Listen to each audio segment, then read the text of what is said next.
What up? It is an Overreaction Monday. And for me, it's just an action Monday. Because the Jets suck and Florida State sucks. And none of that changes. It's the same thing every week. It's like the perpetual motion cycle every week. I sit here in front of this microphone and go, my team fucking sucks again. I'm Jeremy Green. Tank Spencer is in New York City, as evidenced by Cartoon Tank over here beside me. We're still going to talk about football today. We've got a lot to talk about. Billy Napier out in Florida. Shouldn't be surprising. Mike Norvell not out at Florida State, which is very surprising and incredibly stupid. But I feel like we have to start with almost undeniably the greatest comeback in NFL history. The Denver Broncos, for 3+ quarters, genuinely looked like one of the 5 worst teams in the NFL. Jackson Dart had gotten pretty much anything he wanted. Offensively, they had gotten absolutely nothing going. They didn't look like a good football team. And then the Giants did what bad teams do, and the Broncos did what good teams do. And let me explain that. The Giants made mistake after mistake after mistake that if any one of them does not happen, this comeback doesn't happen. That's what bad teams do. They make mistakes that give you the opportunity to win. The Denver Broncos took that litany of mistakes and took advantage of them, made plays. Bo Nix just obliterated them with his legs in the fourth quarter. And the Broncos score 33 points in the fourth to beat the New York Giants 33-32. I wanted to start here for several different reasons. One is to say I was 100% right about Jackson Dart. Jackson Dart was the best quarterback in this class. I didn't have the balls to say what I was really seeing because, well, Cam Ward, he was so good at Miami and the accuracy. So got to remember, this is a kid that started with no offers. He was a no-star recruit. Jackson Dart was not. Jackson Dart was a high-level 4 to 5-star recruit, depending on the service that you're talking about, to USC. Then he went to the SEC and played pretty damn well at a school that has not historically been very good. The Giants will be fine. I do not think it will be with Brian Daboll, and Brian Daboll's biggest problem is his loyalty. The fact that Shane Bowen is still the defensive coordinator of the New York Giants today blows my mind. And I can't say this emphatically enough. If you are a team with a lead late, stop running these token 3-man blitzes. I watched this happen to team after team after team yesterday. You have a lead, you need a stop, whatever the case may be, and you run these pity-ass 3-man blitzes. Drop 8. In the NFL as it sits today, you cannot cover NFL receivers for that long. It doesn't work. Doesn't work. Might have worked in the past. It doesn't work now because these guys can find the spot in that zone, they can sit down, and they're going to beat you 100 times out of 100. The Giants will be fine. They need to fire Shane Bowen. I don't know that they will. And Brian Daboll's day is coming because that schedule is about to get evil. Now, on to the Denver Broncos. Your fourth quarter was amazing. It's fantastic. You did everything that a good team would do. But I'm not going to give you a pass of how the fuck were you down 19-0 on Demaryius Thomas Day in your own home stadium. That's the definition of what drives me crazy about the Denver Broncos. I watched enough of this game early, and I watched all of the comeback. As soon as Jackson Dart threw that pick with 5 minutes to go, I knew. I can't tell you they're going to win, but Denver's going to make this interesting. I don't understand putting all of this on Bo Nix. I will never understand that. I will never understand him throwing 50 times a game. I'll never understand him throwing 40 times a game. And if you look at the history of Bo Nix, when does he succeed? Bo succeeds historically. Best wins he's ever had are in that 29 to 33 to 35 to 33 attempt range. And for whatever reason, Sean Payton cannot figure this out. He keeps heaping him. And this year, it's been markedly worse than it was last year. Bo Nix has thrown the ball 256 times in 7 games. That's insane to me. And it's 100% to me why the Denver Broncos are such an unimpressive 5-2 team, because you are giving the ball to probably the 9th best player on this team and asking him to win you games. Bo Nix throwing it 50 times a game is not how you win. It's not, because you're not that good. You're very good defensively. The defense is awesome. At times yesterday, Jackson Dart messed with you. I do believe that mobile quarterbacks are now going to be a thing against you. But if you're telling me you've got to beat the Kansas City Chiefs, you got to beat a good New England Patriots team, the Buffalo Bills, the not deads of the AFC North, the Indianapolis Colts. If you think you're going to do that by throwing Bo Nix out there 40 to 45 to 50 times a game, dropping back, trying to make decisions for you, I got a bridge to sell you, because it won't work. You got a good win, but you also just told the entire AFC, this is how you beat us. It all ties back to Bo. We have our first Super Chat of the day. I guess I should pull up some Super Chat buttons, get those in. I'm not 100% sure how long I'm going to go today, but I'm sitting in my home office. It's cold as fuck in here. Apparently, it became winter outside, and I did not know that because I walked in here this morning, and I swear to you, I can see my breath in here. Let's see. Let's find a good Super Chat noise for Colin.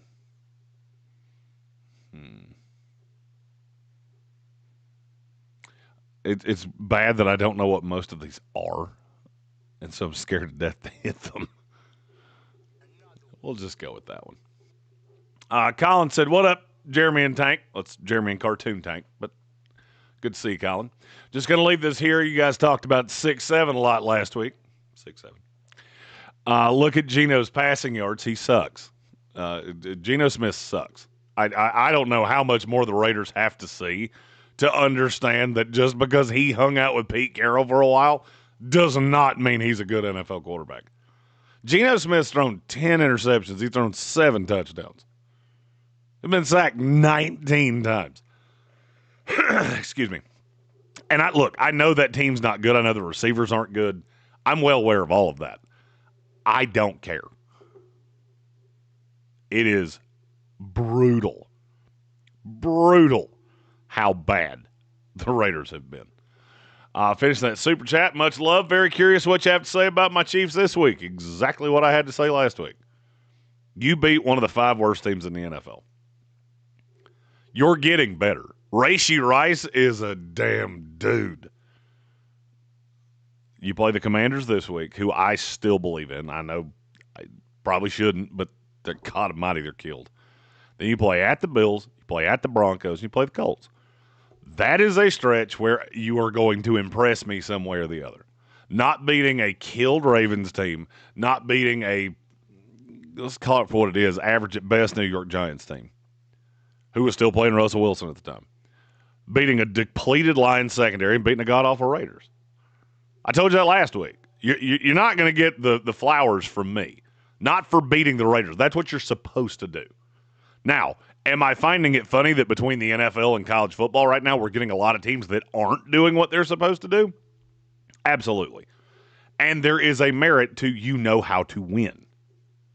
Knowing how to win is one of the most important things you can have in the NFL. The Chiefs have it, not a lot of other teams do.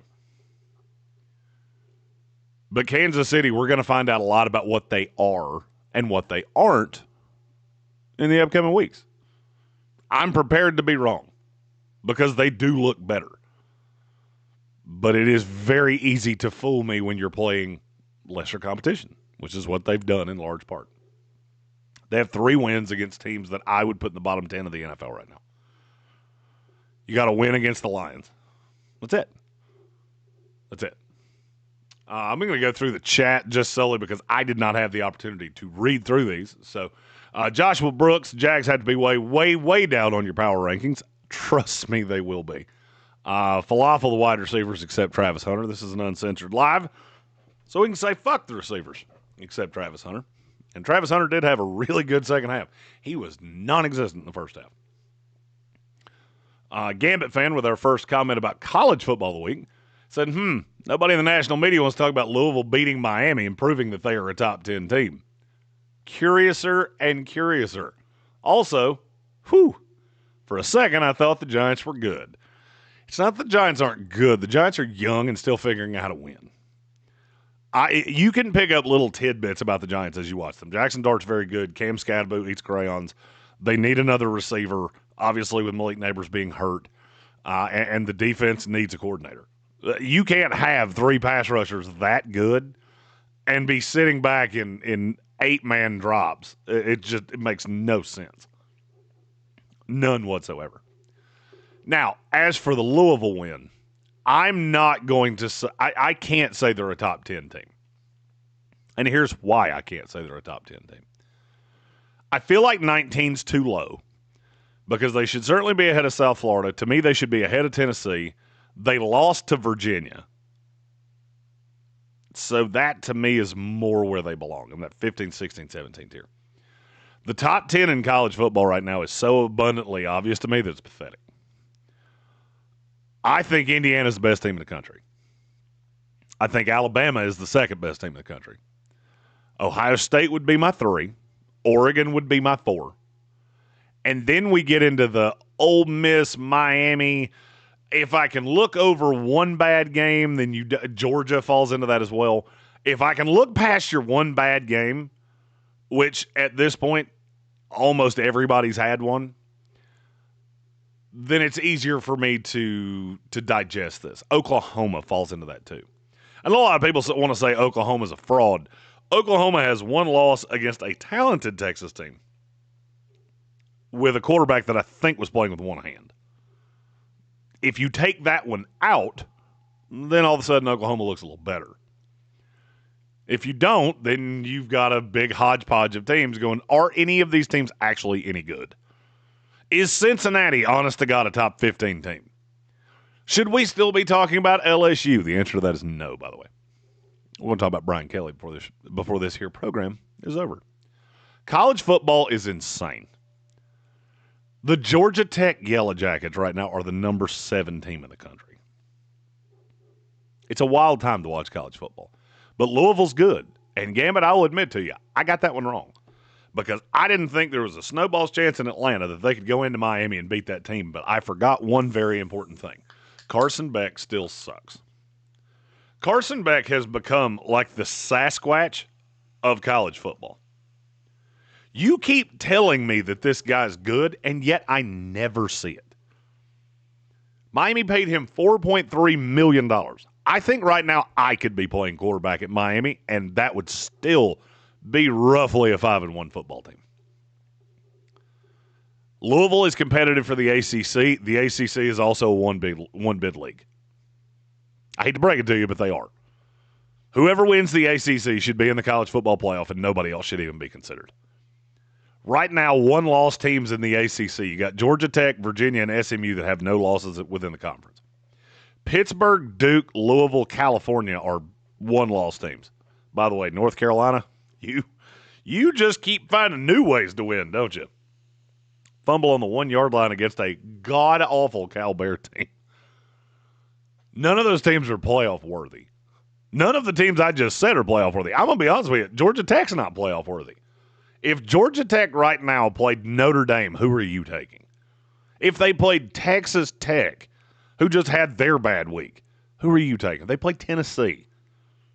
I keep doing this. You're fine. But at this point, we don't have a Power 4. We have a Power 2. There's the Big Ten, there's the SEC, and there's everything else we let the rest of you do. It's just the way it is. The ACC's not good. The Big 12 is not good. There are a handful of good-ish teams, and I think they would all struggle going up against the SEC. Colin said this week's going to, Patrick Holt, these are both about the same topic, so I'll read them together. Patrick Holt said Washington's cooked on next season. I am not ready to say that yet. Colin, this week's going to suck. I was hoping for a fully healthy Commanders team versus the Chiefs, but it looks like the quarterback's going to be out, and Terry isn't healthy yet. Terry McLaurin's been a big part of Washington's struggles. Look, this team was built on having Jaden Daniels as a running option, having Deebo Samuel as a multiple option that you could run out of the backfield, having Bill Krosky, Merritt, and all of the other guys that they have in the backfield, and having multiple options. That's what Washington was built by Adam Peters to be. Right now, that's not what they are. Yesterday, in a game that they allowed the Dallas Cowboys to score 44 points, I don't understand why Marshawn Lattimore's still on this roster. At some point, you just have to look at it and go, well, fuck that one up. Because he is terrible. Absolutely, unbelievably terrible. In a divisional game, Jaden led the team in rushing. Marcus Mariota was 2. That's your 2 quarterbacks. Bill Krosky Merritt averaged 2.5 yards a carry. Jeremy McNichols touched it 2 times. Chris Rodriguez touched it 3. Your leading receivers yesterday were Jalen Lane, who was a glorified screen receiver in college. Chris Moore, who's bounced around the NFL like a bouncy ball. Zach Ertz and Robbie Anderson, because I'm not calling him Robbie Chosen. You know what he was chosen? Off the fucking practice squad. That's not a team that scares anybody. But if they get healthy in a very parity-driven NFL, this season's not over. It's just not. And I'll be honest with you, the more I look at Washington, I don't know how long this injury is going to be for Jaden. They're 3-4 right now. You play at the Chiefs next week. You get the Lions and the Seahawks in back-to-back weeks in Washington. From there, there's one game you should lose the rest of the season. You play the Eagles twice, but the Eagles are going to have this division locked up by then. So are you really getting their best? Especially that last week of the season. I'm giving the Eagles the game in Washington. By the time you play in Philly last week of the season, you're not playing for anything. The season's not over for Washington. You need to win one of these next 3. I hope that the injury to Jaden's not terrible. We'll see where we go from here. Timothy O'Toole, resident New England Patriots fan, said the Patriots need to add pass rush before the deadline. I am so intrigued by New England, just solely because that appears to be a team that it is all clicking for. And if you look at their schedule, I am telling you right now, the New England Patriots could win the AFC East, and it wouldn't shock me in the least. They play the Browns this week in New England. They get Atlanta in New England. To Tampa Bay, which will be interesting. Then you get the Jets, the Bengals, the Giants. You still got one with the Ravens. You still got one with the Jets. Still got one with the Dolphins. I tried to tell you in the offseason how good I thought New England was. Even I undervalued this. They are so much better than I could have ever imagined. That it is shocking that New England has found a way to just turn this right back around. But again, that's what good teams do. That's going to be a common theme of this show today, because I'm going to say it a lot about a lot of teams. My dad had a phrase when I was a kid, and he was always talking about the New York Jets. And that phrase was, winners win and losers lose. The Kansas City Chiefs are winners. The New England Patriots are winners. If you look at the last 25 years, it's pretty damn obvious. The New York Jets are losers. The Miami Dolphins are losers. There are a lot of losers in this league. And anytime you go to pick a game, anytime you go to figure out players, or Steezy Trev here said Trevor Lawrence released or traded in March, I don't give a fuck. Do you understand how much that would cost? And that's a nice segue into Jacksonville. A horrible game in Europe. Genuinely an assault on your eyeballs. As the Rams just beat the piss out of Jacksonville. The Los Angeles Rams are winners. Jacksonville Jaguars historically have been losers. In 2 weeks in a row, the offense has looked absolutely terrible. And I say that to say this. They may not lose a game for the next month. They play the Raiders, the Texans, the Chargers, the Cardinals, and the Titans. They also have one with the Jets and the Titans again. The Jacksonville Jaguars are going to win 9-10 somewhere in their games and be very competitive for the playoffs because the AFC fucking sucks. Right now, unprovoked, I can eliminate. I don't know if I can eliminate a new team this week. I never eliminated the Bengals because I was looking at their schedule going, it's not over yet. By the way, Bengal fans that wanted to bet with me on this Jet game, you still in for that? I've noticed I haven't heard anything about that in the last 2 weeks. I tried to tell you. Don't try to outbad the New York Jets. They're in a whole different world by themselves. Right now I look at the AFC. The Miami Dolphins are out. The Jets are out. The Baltimore Ravens, I don't want to put dirt on your grave, but it's getting harder and harder not to because that bye week would have to have fixed a lot of shit. I'm going to leave you in for now. I can eliminate Cleveland, even though they're a game ahead of Baltimore because they don't have the horses. I can eliminate the Titans. I can eliminate the Raiders. That's 5. 5, no doubt, you're not making the playoffs. It means there's only 4 more teams in the AFC that don't make it. I left in the Baltimore Ravens. I left in the Cincinnati Bengals. I left in the Houston Texans, who I don't buy into at all. I left in the Los Angeles Chargers, who with no offensive tackles apparently can't beat anybody. It's not going to be hard to make the playoffs in the AFC. We have another super chat. So it's from my buddy Great North Sports. We did a little fantasy, cutting it up with them and with him and Dubs on the YouTube yesterday. Appreciate him for that. He asked, "What's worse, watching London games or the Giants' fourth quarter defense?" London games are awful. Just an abomination of NFL football. They're never good. I understand why the NFL does it because they want to branch out into other markets. They want to get that time slot. The NFL, if they had their choice, they would go from Thursday to Monday, and every game would get its own individual slot because they know they're going to kick your ass. NBC last night was talking about, well, the NBA kicks off on Tuesday at 6:30. I wonder why you did that. Because you even know that your tip-off night will get fucking obliterated by the worst game we could possibly trot out there. So you start it when it's completely naked. Look at the NBA schedule. I just did this morning for the first time because I saw it and I went, that doesn't make a whole lot of sense. So you get 2 games Tuesday. The rest of the league plays Wednesday. They have 2 games the third day of the season. They have 2 games on the schedule. Then everybody's back at it Friday. And a pretty light schedule Saturday. And then you get a bunch of games at weird times on Sunday. First game tips off at 2. We got one at 3:30. Got a bunch at 6. Several at 7. A couple at 9. Because the NFL's king.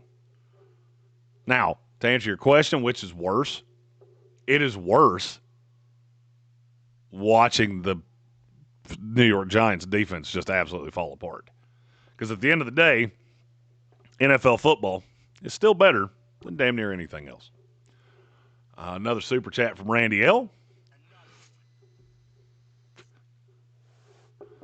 Randy asks, did you end up talking about the PFF stuff last week? I did not see your name in the chat, and we had to cut a segment. It happens sometimes, especially when Tank and I are only in studio together for 2 days in a week. So Randy brought a concern with PFF to me. And apparently Pat McAfee has had this same concern that their statistics and their analytics and all of those things are not working as well as they have in the past. I know Trevor Sikkema quite well. I trust Trevor Sikkema a lot. I've watched film with him. I've broken down players with him. He's been on this show. I think he is a really, really smart guy. Here is what I have learned about PFF. There is no entity that can lose as much talent as they have in the last 18 months and the product not dip a little bit. I think there are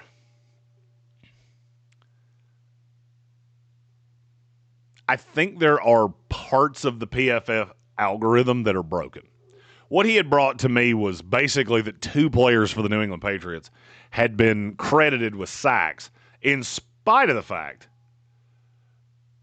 that Drake May had been sacked 16 times.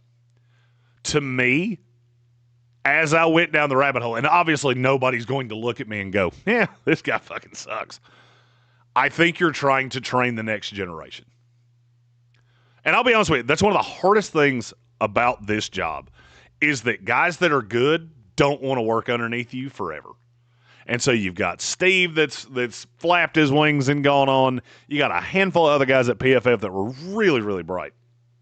Mike Renner, these guys have gone on to other things. Just look around the industry and see how many guys that work at high-level networks at some point worked for PFF. Here's the thing. What does that tell you?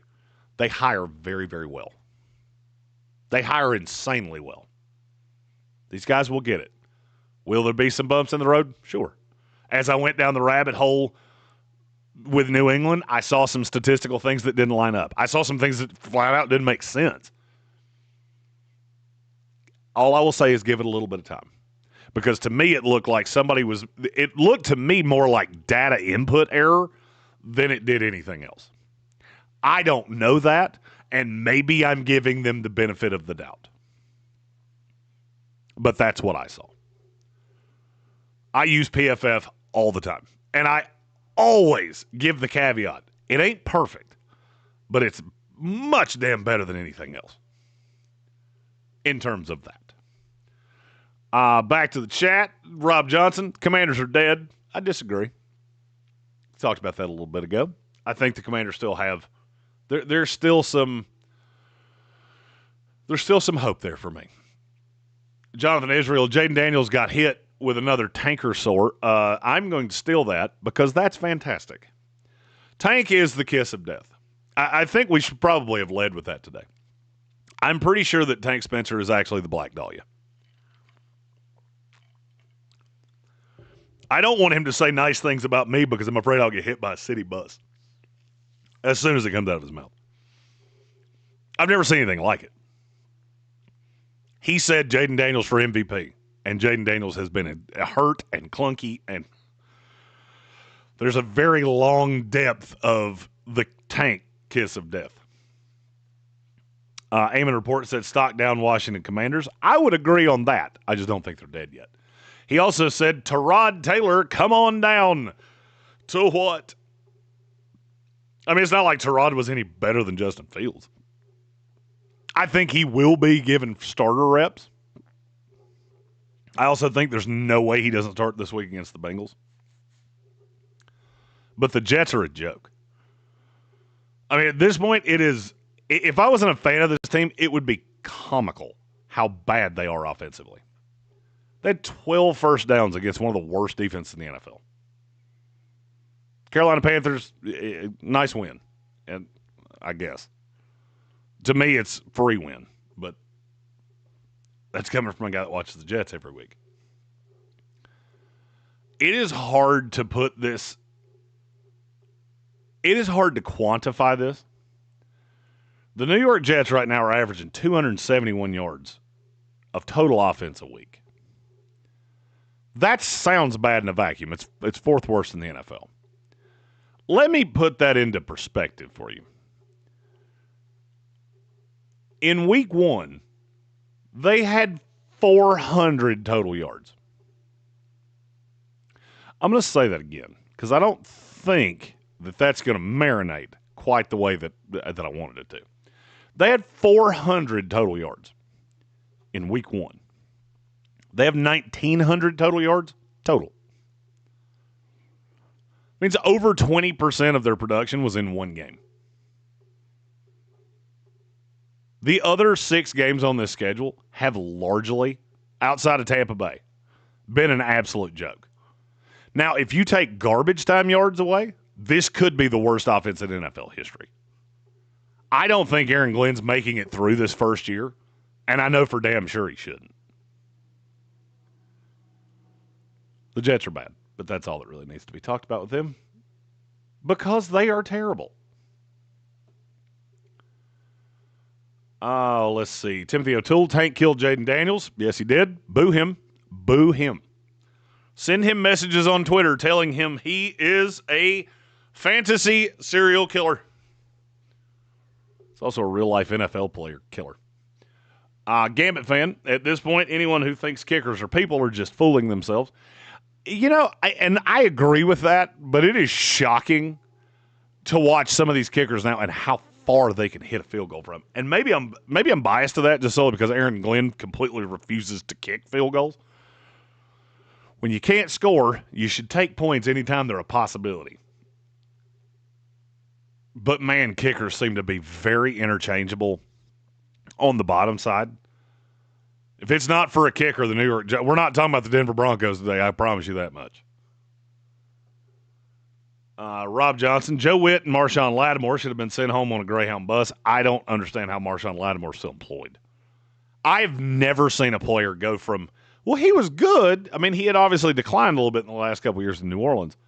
He is unplayable at this point. It is brutal to watch him try to defend even a good receiver, let alone a great one. Putting in work, the Giants shit themselves in Denver too. That and then Stone Cold Stunnered the rest for the win. Yes, they did. Andreas Pinckney, I've been laughing all Sunday and today. Tell all my friends. Remember when I told you Spencer Rattler sucks? I don't understand why that was so hard for people to figure out. I really don't. The Spencer Rattler thing is one of the more comical narratives that I've ever heard. I mean, are you watching this guy play, or are you just looking at stats going, well, he's got a 2-to-1 touchdown to interception ratio? Yeah. Watch him. I mean, this is where it gets kind of hard to give the argument of, well, why is Spencer Rattler not a starter? Watch him. He'll show you. Watch Spencer Rattler. Watch Bo Nix. Do those two look alike? No. And I'm not even a Bo Nix guy. I'll be honest with you. I'll say the same thing about Michael Penix. I'll say the same thing about J.J. McCarthy. They're not NFL quarterbacks either. If the Atlanta Falcons had a fucking competent quarterback right now, they'd be the best team, and they could arguably be the best team in the NFC. They don't, and they're not. The Saints don't have a quarterback. You will be drafting one at the top of the class. And Minnesota doesn't have one. Which is why you're still playing the rusted-out 10-man that is Carson Wentz. Yes, Andreas, you can tell your friends. This dude half-ass knows quarterbacks. I'd say probably better than any draft analyst in the industry. Spencer Rattler sucks. Joshua Brooks was talking to Trev, who was talking about Trevor Lawrence. You have to blame the receivers who can't catch as well the offensive and as well as the offensive line before you blame Trevor. I agree. I think the receivers, Brian Thomas, dude, what the fuck happened to your hands? Do they just not work anymore? It's shocking. We have another super chat. It's from Colin. Said Rashee Rice is going to eat Marshawn Lattimore's lunchbox. The sad thing is, I'm not even sure he's going to see Rashee Rice because he tends to play on the outside, and Mikey Sainristil plays in the slot. I think that'll probably be Hollywood Brown, and Hollywood Brown would eat his lunchbox. Anybody with a good amount of speed that is shifty in any way will kill him. Gambit fan, has the 3-man blitz ever worked? Ever? No. No, it hasn't. We used to have a term in my day. Prevent defense doesn't do anything but prevent you from winning. And NFL teams are finding that out the hard way. And it's the truth. Stop doing that. One of the biggest fallacies of fourth quarter football is that you should treat this any different than you treated the rest of the game. You got here for a reason. Just keep doing it. Rob Johnson said Bills got burned in the playoffs by that. Putting in work. Pass rushers are worth every penny you pay them, and then some. Eamon report, fact or fiction, Bo Nix gets benched for Jared Stidham. I will say fiction, solely because that defense is so good that it's, and I understand it didn't play that way yesterday, the defense will keep you in games. The other thing about Denver that's really interesting to me, they get away from what actually makes me like them. They've won 4 games in a row. 3 of those games were against teams that are fucking terrible. They play 3 more terrible teams in a row before that schedule gets mean in the back half. Their second half schedule is Chiefs in Denver, at the Commanders, I don't want with the Raiders, the Packers, the Jaguars, at the Chiefs, and the Chargers, who surely to God will have an offensive tackle by then. Denver will have to earn it. But, look, good coaches, good teams win. Winners win, losers lose. And the Broncos have historically been winners. Rich Vital, how are these coaches paid when they can't manage the clock? Dude, I'm not going to lie to you. I'll be damned if I know, and it drives me up a freaking wall to watch guys that just cannot manage the clock. Like, for the love of God. How in the hell can you not figure out the clock? Josh Heupel, he did it again this week. 99-yard touchdown on one of the dumbest play calls I've ever seen. Take a watch and just stare at it, because that's how seconds work. And once you know how seconds work, it shouldn't be that hard to figure out how a clock works. Got a couple more super chats. First one's from Derek Sexton. Said, Cowboys defense is better without Trayvon Diggs. I agree with you wholeheartedly, and I've agreed with you for a long time. Trayvon Diggs is not good. He picks off a lot of passes. He also gets burned a lot. And he said Lamb and Pickens together are really, really good. Yes, they are. And look, Dak Prescott is balling out. It's not his fault his defense sucks. But, I mean, look, if we're talking about Dallas, I thought this was one of the worst teams in the league. And I still think there's a stretch where they're going to get their ass handed to them over and over and over and over again. Play in Denver this week. I don't like your chances there.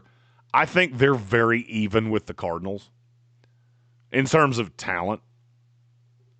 Get one with the Raiders, and that might be the last win of the season. I'm still not high on Dallas in spite of how many points they're scoring. We have another super chat. Keep those coming. They jump right to the top of the list. This one's from Randy L. Oh, shit. That actually wasn't my computer. That is, for some reason, a button on the soundbar.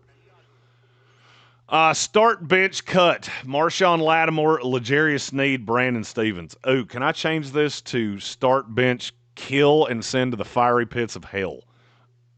Because I would start L'Jarius Sneed, I would bench Marshawn Lattimore, and I would shoot Brandon Stevens into the sun. I hate him so fucking much. Brandon Stevens is awful. But then again, so are the other two. L'Jarius Sneed's one of those that I feel like we're going to, at some point, somebody should break down. How did you get so bad? You were good.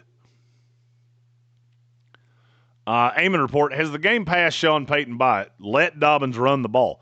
Look, I don't understand why they're putting this so much on Bo Nix. I also can't tell you that at some point it's not going to stop. Look, I don't particularly care for Sean, but he's still a smart guy. And at some point he's going to look around and go, why do we keep doing this? We run pretty well. Just do it and be done with it. And then Bo can throw off the play action. Easy. Another super chat from Seattle superfan Jonathan Welch. A night Seattle will never forget. Tonight, the Mariners and Seahawks both get the W. I hope you're right. I really do. It was pointed out to me by Adam Gold, one of our resident hockey aficionados down here in the South. Toronto Game 7s tend to be a little fucking weird. Just throwing that out there. It was pointed out to me. I didn't realize it because I don't do baseball and I don't do hockey. But something to keep an eye on this evening. But I am rooting for the Seahawks tonight and the Mariners tonight. If for nothing else, for our glue guy, Jonathan Welch.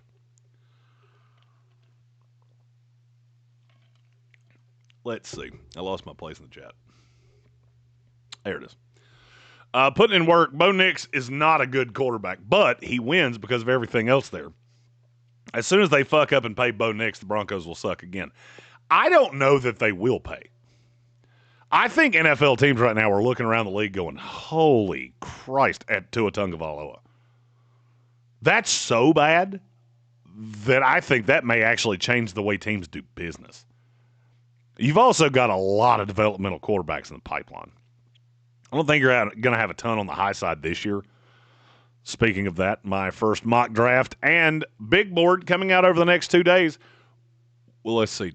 Tomorrow will be a draft-a-palooza. We're just going to talk draft for as long as you guys ask questions. I'll do it for 9 hours if I have to. I don't give a shit. I don't have anywhere to be tomorrow. I'm going to sit right here in this chair, and I'm going to spew draft knowledge out into the world. And then the mock draft comes out on Wednesday.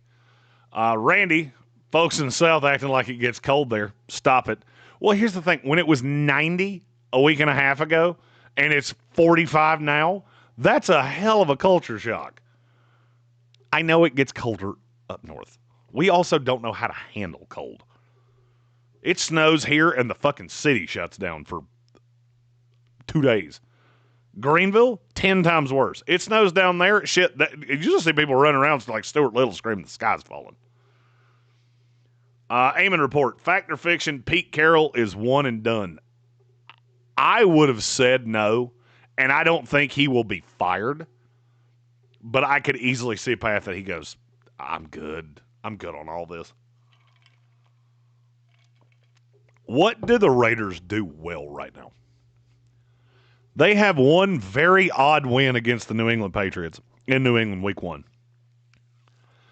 If they played again right now, New England would be favored by 10.5. In New England, it might be 13.5. And you beat the Titans. Other than that, you're not just getting beat, you're getting drugged down the sidewalk. And you play the Jaguars and the Broncos and the Cowboys. You actually play the Broncos twice. You play the Chargers again. You still play the Eagles. You have to play the Giants. I could easily see Pete Carroll just going, fuck this. It's not worth it. It's not. Jason Trump said, let's talk about the purple stuff. Was the purple stuff what's in my cup? This is a Sprite. I have to be at the Village Porch, 51 North Merriman Avenue, for Monday Night Football tonight. So I need no alcohol and a nap that lasts till about 6:15. A 10 p.m. Eastern Standard Time game means I will not see my bed until about 1:15. I do wish there was something a little stronger in it, though. Maybe in the break I'll throw a little snort of something in the energy drink that will be the next hour.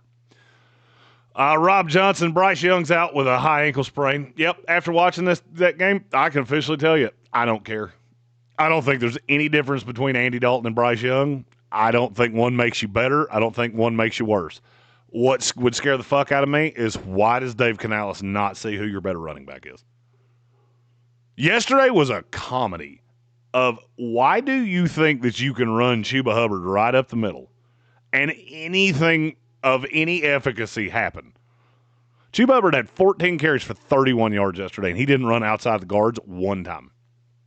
Rico Dowdle, on the other hand, had almost 100 total yards on 18 touches.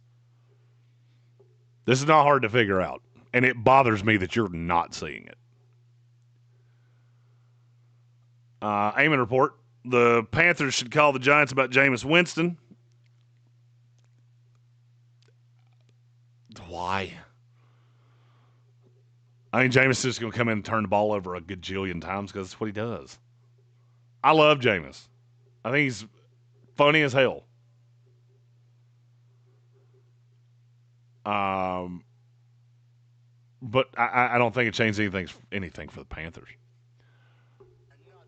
We have a super chat from Colin. 1 to 5 mock draft for tomorrow. I'm not sure I understand what you're asking me. I'm not going to give you the mock draft early. If for nothing else, because it's not done yet, because I don't know the draft order. And I won't until after tonight. And that the mock draft will be on Wednesday.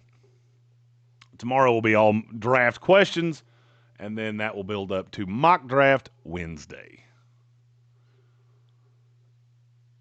Let's see. Apologies, I keep losing my spot in the damn chat.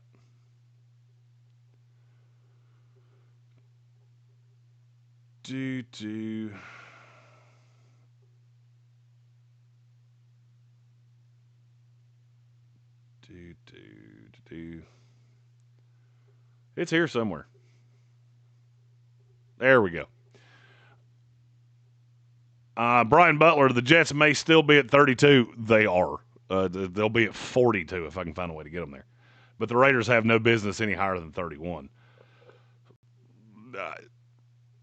Randy said, I can see the Raiders at 30, Miami at 31. You're not going to get much.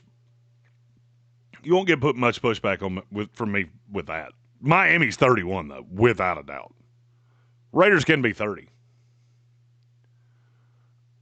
Let's see. Gambit to everyone in fantasy yesterday who I told to sit Smith and Brown and play Saquon. Sorry. I agreed with you not to sit Smith and Brown, and I can prove that because I played them both. I was in love with Saquon yesterday. He cost me a fortune on DraftKings because he's a dick. And I'll be honest with you, it concerns me that they can't get him going. The Saquon Barkley part of that offense is how you beat good teams. And I do think we have to be honest about Philadelphia. That first 4 weeks was great. In the last 3, you've lost to the Broncos, the Giants, and you could very easily have lost to the Vikings yesterday. You get the Giants again this week. Then you get a bye. After the bye, you go at the Packers, Lions, at the Cowboys, a pretty spunky Bears team, at the Chargers, and then you end out with 2 with the Commanders and the Bills. That's not an easy schedule by any stretch of the imagination. Andreas Pinckney, I do love Chris Bell from Louisville.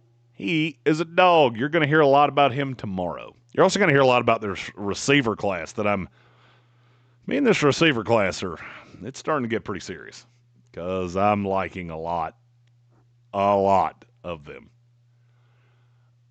Great North said I can make some time tomorrow if you want to co-host. Amigo, that would be fucking fantastic. It is hard to talk to yourself for hours on end. Although, with the chat, it does make it a lot easier. Brian Butler, Las Vegas put on the worst display of football I've ever seen yesterday. You should watch a Jet game. It will make you feel so much better. I made a bet. I was at the Village Porch earlier this week, and I ran into a friend of mine that's a Panthers fan, and he said, I want to make a bet with you on the Jets-Panthers game. And my response was, no, you don't. Yes, I do. The Panthers are going to lose to the Jets. No, they're not. We did this 3 or 4 times, and I finally went, I'll take your money. I'm not going to feel good about it, but I will take your money. And lo and behold, here we are. Oh, let's see. Jason Trump, does this make the point of the playoff? Let's the one bad game go. Yes, that's where I'm at with college football playoffs. Is that you basically, if you call your best win and call your worst loss, then who are you? And that's how I'm seeding these teams in my mind. Andreas Pinckney, fire Brian Kelly now. Name report said stock down USC and stock way down LSU. I'm not as, and maybe I would say I'm in the minority here. I don't think Brian Kelly's a bad coach. I think Brian Kelly is a bad fit because he doesn't understand LSU. He's kind of tone deaf. He really struggles to win big games. And look, next 2 weeks, you got Texas A&M and Alabama. Neither one of those are going to be fun. You've also got an Arkansas team that's playing way better right now, and you got to go to Oklahoma before the end of the year. Look, this could get a lot worse before it gets better for Brian Kelly. I still think he's a good coach. I just think he's a bad fit for LSU. Great North Sports, the Doug Martin story is getting squirrely in a hurry. It really is, and I don't know what to do with it. I learned my lesson from Mark Sanchez. If you want to know, Google it, because I don't know enough to speak on it, but it is getting stranger and stranger and stranger by the minute. And yes, Jason Trump, it is sad. It's sad anytime you go through these processes with, guys that were part of your childhood, which Doug Martin was for a lot of us. It wasn't childhood for me. It was young adulthood, but still. Eamon report, Lincoln Riley will be on the hot seat in 2026. I think Lincoln Riley's on the hot seat right now. If they didn't have to pay him $400 gajillion to get out of there, he would be on the hot seat right now. Rob Johnson, stock up Julian saying, I agree. And I get it. It was against a just horrific defense. But even with that, he was special. I hear people talking about him as a Heisman Trophy candidate, and I don't see that. But he was really good against god-awful Wisconsin. By the way, how's Luke Fickell still employed? How did he walk in the door this morning and go, yep, I'm doing my best. Thanks for continuing to pay me. Great North said, stock up Drake May. Drake's been a stock up pretty much every game this year. Oh.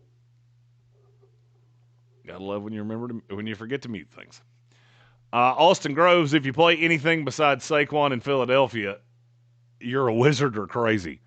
I'm not gonna lie. This week you had Jalen Hurts, who's bad against the blitz. Minnesota been good against the pass. They've been terrible against the run. It all set up for that. But it didn't go that way because Kevin Patullo makes my head hurt. Randy L. commenting on that Bucks team has already lost Doug Martin, Mike Williams, and a third guy. That would be, was it Daquan Bowers? Or they had two edges. I think it was Daquan Bowers.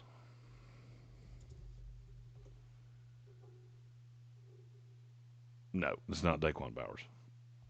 They had an edge on that team that died, and I cannot for the life of me think who it was.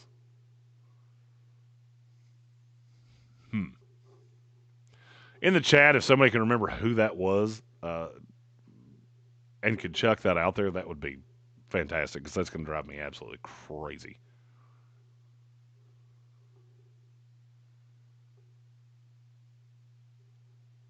Okay.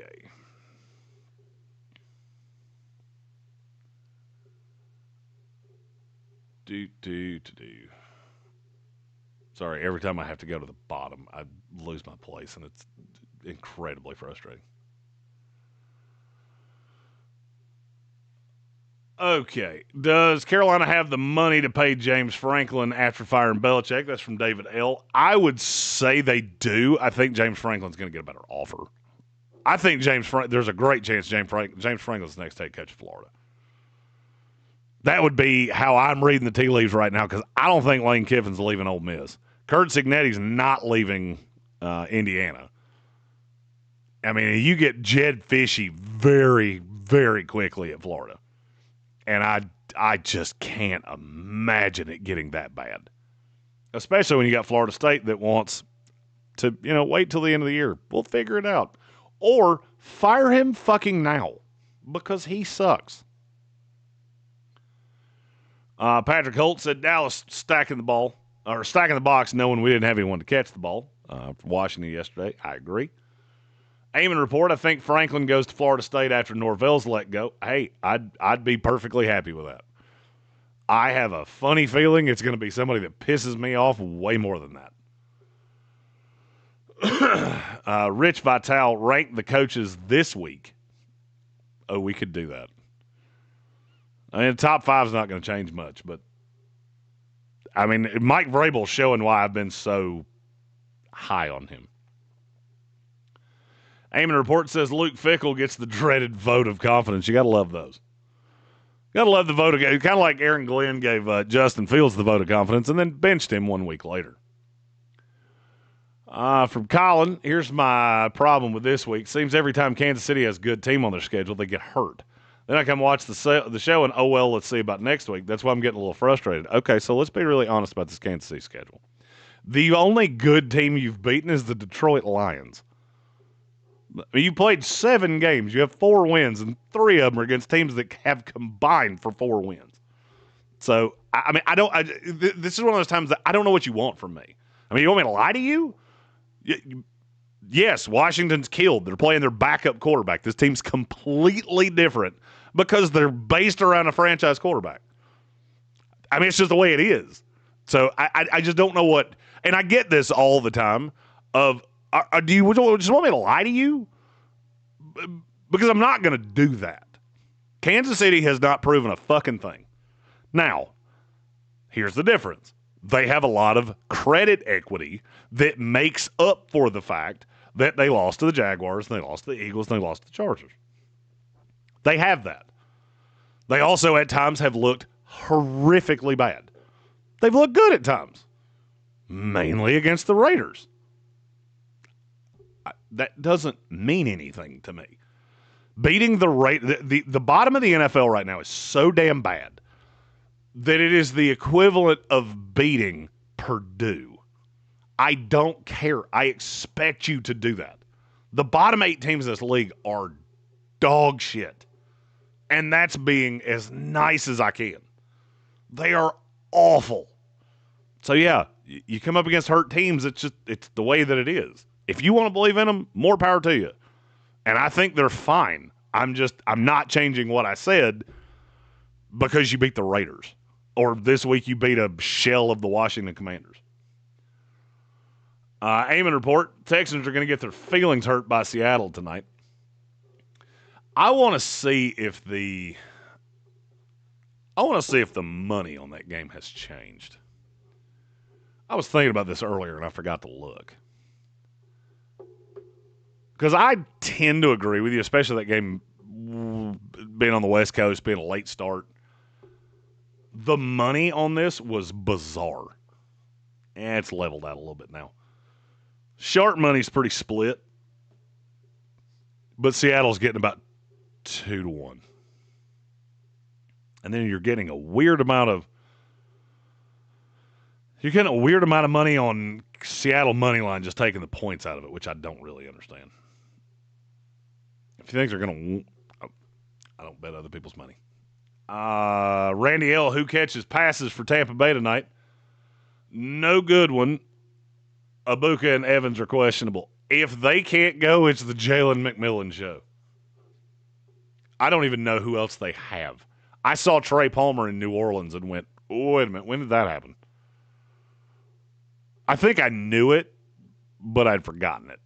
So if there is no Evans or Abuka tonight, and I think one of them's going to play and one of them won't. Oh, Jalen McMillan's hurt too. I forgot about that. It would be Sterling Shepard and Tez Johnson. Ryan Miller and Cameron Johnson. Yikes. Eamon report said the NHL is better than the NBA. I agree with you, and I don't watch either one of them. Jason Trump said the same thing. The NHL is coming from the NBA. And I would agree. They tend to be, I think they're neck and neck right now. I haven't looked at television ratings between the two because for me, they're so far behind football that I don't have enough hours in the day. But the television product is way better with the NHL. Gambit, can't wait for the NHL to just be consistently better and force the basketball dorks to talk about the more relevant sport. I'll be honest with you, I think we've segmented so much, at least media-wise. I think we've segmented so much that now the basketball guys talk basketball, the hockey guys talk hockey. Hell, I've been railing on Dan Patrick for a week because he keeps insisting on talking about baseball. And then I realized, Dan's the baseball guy. Like, if you're into baseball, Dan's got you. And he has to talk about you one segment every other day, and you're there. And that had to be pointed out to me. It works. I have no desire to do it. I'm a football guy. I'm a football guy 100%, always will be, always pretty much have been. But the NBA's run me out. I never really got into hockey, and baseball ran me out 25 years ago.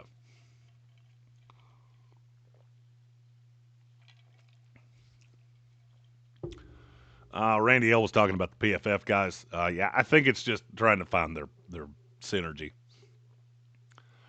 Eamon Report said Gary Bettman's blessing and a curse for hockey. He's that little mousy-looking feller.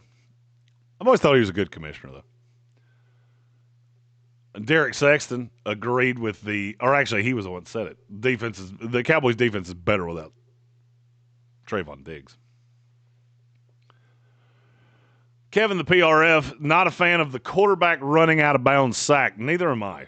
I'm also not a fan of the net no gain sack. It's not a sack if you didn't lose a yard. I've always found that to be incredibly stupid. Randy said if you watch the New England-Pittsburgh game, Jared Wilson gave up at least one, maybe two sacks, but he's given up zero according to PFF. Still zero today despite him giving up at least one more yesterday. But I think it's fair to say Trevor's earned the benefit of the doubt, for sure. Trevor and I have had some long conversations about draft prospects. That dude knows his shit. Jason Trump, blame AI or brain rot for PFF. I love PFF. I use it all the time. They have some really in-depth analytics that I'm a big fan of.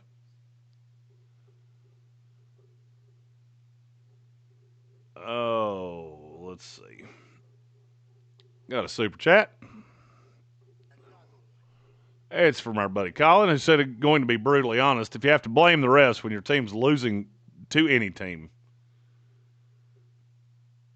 it's the lamest excuse in the world. And if you truly look at calls more ago against the Chiefs, it's funny. UTEP just did a study and said that's not true.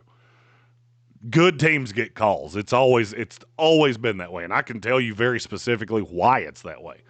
Because good teams look better than bad teams. That's coming from a fan of a team that hasn't been to the playoffs in 15 years. The Jets have consistently been in the top 5 of most penalized teams because you look like you're making mistakes, whether you are or not.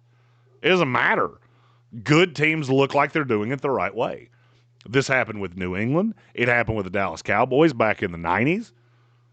I mean, to say that you're not getting more calls than you're not getting is that's just, I mean, I've watched enough of your games. It's just not true.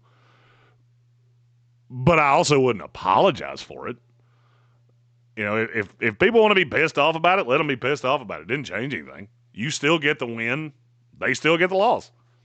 Who gives a damn what anybody thinks? Oh, the officials helped you out. You're right. Because they look better than your team does. They've been to the Super Bowl 47 times in 10 years. Of course they look better. Of course they get calls.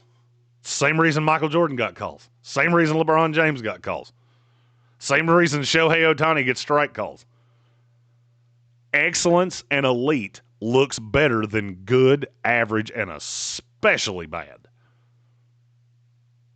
Just the way it is. And trust me, I bitch about officials all the time. Mainly because I think they have the ability to get it right, and they don't. And then they do shiesty shit like happened with the Lions formation pass to Jared Goff.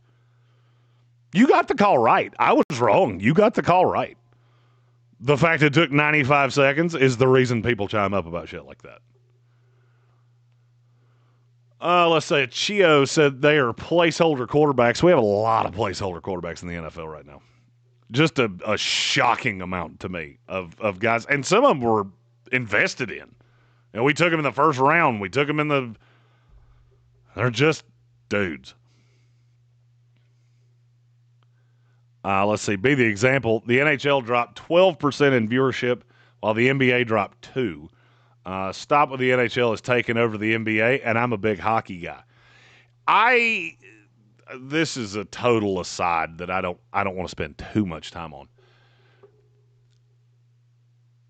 The thing that I would caution you about viewership and things like that, and trust me, I use those numbers, loyal fan bases. If you don't have but 2 or 3 million people watching your games every night, you damn well better have a really rabid fan base that's buying a lot of your shit, wearing a lot of your products, shopping with a lot of your advertisers. The NBA's gone all in on NBC because their argument for years has been, well, people don't get TNT. You're on Peacock now, bro. It costs like 17 cents to get every NBA game you could ever want. And they're on Amazon Prime. If you can't rate now, you're going to have a lot of questions to answer. The NHL is on ESPN. I think they get a stray game on NBC. Somebody correct me on that if I'm wrong. And then they get games that are on like Saskatoon's Best, Fox affiliate in the middle of nowhere. I would be cautious about that. The NBA is losing the rabid fan, and that is almost invariably your immediate death. We have a super chat from Colin. He said, sorry, I'm on one today. Much love, chat. And Jeremy, there's nothing wrong with that. Look, defending your team is perfectly fine. I have no qualms with that. And I could understand being pissed off if you're a Chiefs fan of why is nobody respecting us? And do you want me to answer that for you? Because I can. It's because we want you to fail. We want to see New England or Buffalo or Baltimore or the Chargers because we get tired of seeing you win. Because your team is everything that our team is not. And that's just me being as honest as I can be, as probably the most guilty of all of us. If anybody disagrees with that, feel free to disagree in the chat. But I would love to hear your rationale behind it. Kevin, the PRF, Commanders feel dead for me as a fan because you blame offense on injuries, D-line injuries. Secondary is inherently bad and they can't fix it.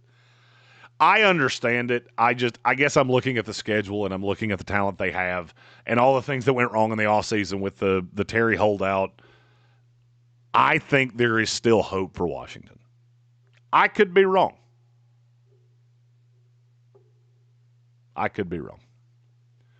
David L., I walked back and forth to the fridge further than the Raiders had yesterday.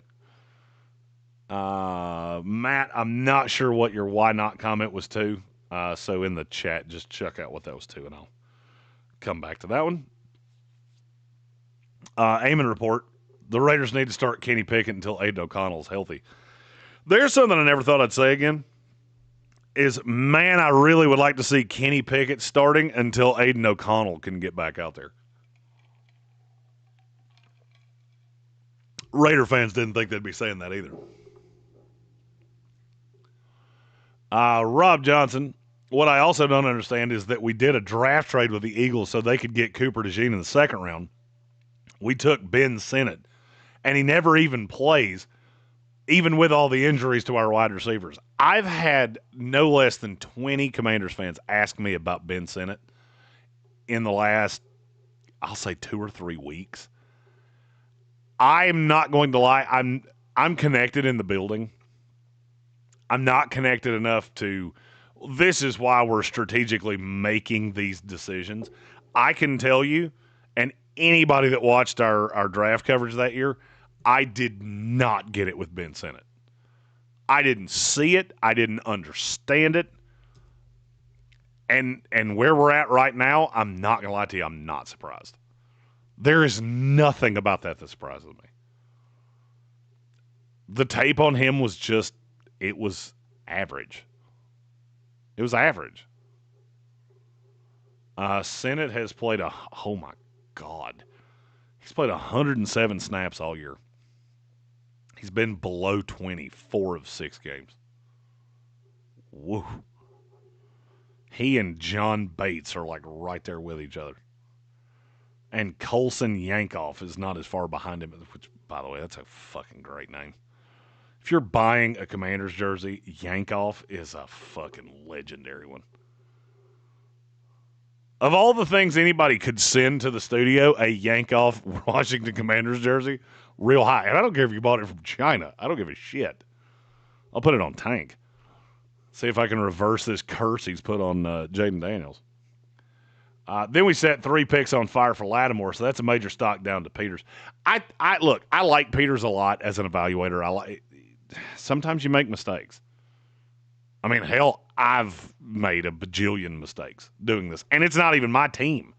It's way easier doing it my way than it is doing it their way.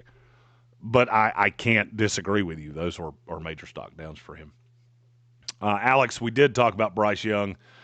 It just doesn't mean much to me. I think him and Andy Dalton are very similar. And Carolina's winning games right now. The schedule's about to get tougher. And you'll get to a point where I think everybody's going to realize the difference between Andy Dalton and Bryce Young is virtually nothing. You may even be in better hands with Andy Dalton. Joshua Brooks, Brian Thomas Jr., and other receivers are scared to get hit. So if they think they're about to get hit, they give up the route and drop the ball. I saw a lot of quit in Jacksonville yesterday. How you respond to that will tell me a lot about the Jaguars. Because you could just fall apart. You have the Raiders coming up, which I would think, surely to God, you're not going to fall apart against them. And it's after a bye week. So I'm down on Jacksonville from where I started, but I'm not as down as other people are going to be. Let's see. Patrick Holt, he will miss at least this upcoming game, it appears. So, yes, you are correct. Against the Buffalo Bills, a game that Patrick and I will both be at. And you can be at, too, if you want to live the dream. Go to livingthedream2.com to get your tickets. We have a slew of vans for this game. Tickets, may the odds forever be in your favor. I am not going. I've already made the decision. I'm not paying the prices that are going into this game. I'm just not fucking doing it. I will tailgate my ass off in the lot with the buses, with the televisions, and I will drink free beer and drink my ass off and let somebody drive my fat ass home. And that's how that's going to go, because $300 for upper bowl tickets in Bank of America is fucking lunacy. And that's all I got to say about that. The Bills game was the one game they didn't give us tickets to this year. And I get it. You made a lot of money on them. But still, I reserve the right to silently protest drunk from outside of my van before Tank drives us home. Let's see.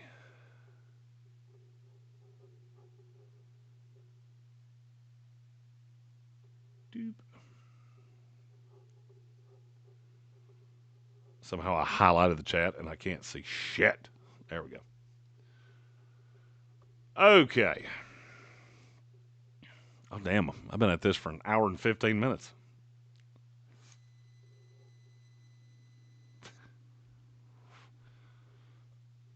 No breaks. Warrior. Let's see.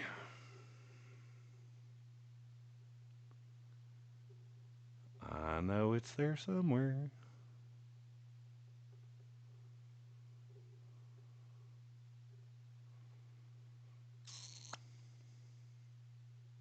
There we go. Rich Vital, the Raiders had 95 yards of offense and 3 first downs. They're not just bad. They shouldn't get paid. God, was it that bad? I knew they got the piss beat out of them. And I know Kansas City, quadrupled them up. Oh, my God, it was that bad. 95 yards offense, had 3 first downs, and one of them was by penalty. Good God, that is terrible. I watched virtually none of that game. Kevin the PRF said, Rob Johnson, I feel like Sennett and McGee have the same problem. Legendary vets in front of them, the staff refuses to take reps from. And that could very well be it. I know a lot of people like McGee. If you've seen the work that I do with the Commanders, you probably figure out who I'm talking about. Nathaniel McQuirt said, I watched Georgia and Ole Miss, the Holy War, and the Denver game. That's a pretty good weekend. Georgia Ole Miss was fantastic. I hate that Ole Miss can't play defense at all again. But Georgia feels to me like a team that's going to get fed to a really good team and get the shit beat out of them. But I could be wrong. Let's see. McWhort said, scariest football weekend of my life. Yet again, all BYU games are scary. But BYU is right there in the playoff discussion, which is Good for you. Gambit, will Ole Miss ever escape the little brother allegations? Because, good Lord, they should start calling the Bulldogs the Georgia Daddies. Well, in fairness, they did beat Georgia last year. The problem with Ole Miss for me is that they get elite talent. They just don't know how to win. Look, if you watched Ole Miss Georgia, I didn't think midway through the third quarter, probably all the way to the end of the third quarter, I did not think Georgia could stop Ole Miss. And then Ole Miss stopped Ole Miss. And I don't know if that's on Lane Kiffin. He is the one consistent. But it would bother the hell out of me if I was an Ole Miss fan. Like, my God, dude, how much talent do you need? That big tight end from Ole Miss is going to be a dude at the next level. I know he's not in this class because he's still too young. Daquan Wright is his name. Oh, no, he's a senior. Never mind. How did I not know that? I feel like I should have known that. He's going to be a dude at the next level. For some reason, I thought he was a sophomore. Probably explains why I keep seeing him on Bill Workman's list. We see when Jeremy dives in. I know I love him. I just didn't know he was in this draft class. And he should be a real high draft pick. Let's see. We got another super chat here.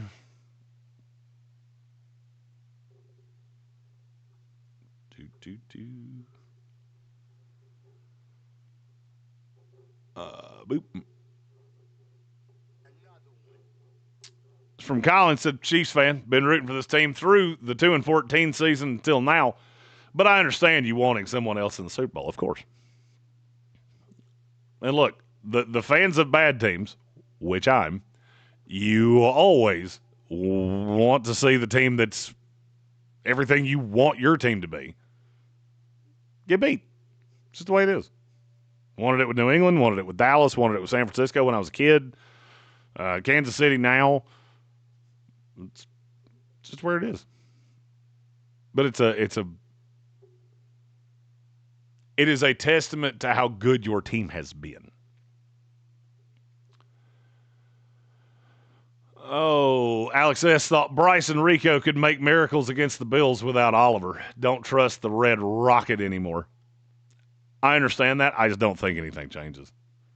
And I'm glad you said Rico, because my biggest problem with Canales is why are you not using Rico to that level? Because Chuba Hubbard sucks on ice. Randy L. Snead's been bad, too. New England abused him yesterday. He's just quit. Matthew Hoffman said my sound was cutting out. I don't know why that would be. With this setup, I can hear it really, really well. So I don't know the answer to that. Chio said Mariners, I think, have the best shot at taking out the Dodgers in the World Series. It's because they got the big dumper, Cal Raleigh. Let's see. Andreas Payton said Sean will go fishing for another quarterback. I firmly believe you're right. The more I watch Bo, the more I go, that feels like a kid that's going to be the weirdest contract negotiation. Because I don't know what to pay him. A year and a half in, I have absolutely no idea what to pay him. Randy L. said he has nowhere to be tomorrow. And we have a long draft live stream that you could be involved in, my friend. Alex S. said he's going to take an edible and shit draft words out of my mouth. I'm here for that. Keep the questions rolling tomorrow, and I'll just keep on going. I don't give a shit. Let's see. Got one from Bill Wirt. Putting in work, one of our great draft analysts here in the Sportsocracy said this class is going to have some special talent at wide receiver and tight end. Unfortunately, not at quarterback. Quarterback sucks on ice. To the point of I saw Ty Simpson going to the Jets today, and I went, I can't even be mad about it. Patrick Holt, I'll have a better idea on head count for the tailgate probably tomorrow. By the end of the day, if not then by early Wednesday. Andreas Pinckney Saints currently have the 3rd overall pick. I know it's crazy, but there's no quarterbacks. Go get Reuben Bain. I genuinely think there are a lot of – I like Reuben Bain a lot. I like a lot of players at the top of this draft. Just none of them have QB next to their name. Alex says, we will not be drafting this one. I will draft in this mock draft, and then we will start getting weekly mock draft, NFL draft stuff after this week. My schedule's been nuts, but I have to.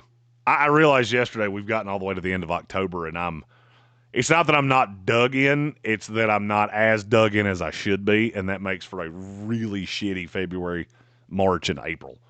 So I got to start getting my P's and Q's right, like figuring out that big-ass tight end that I'm in love with is in this draft class.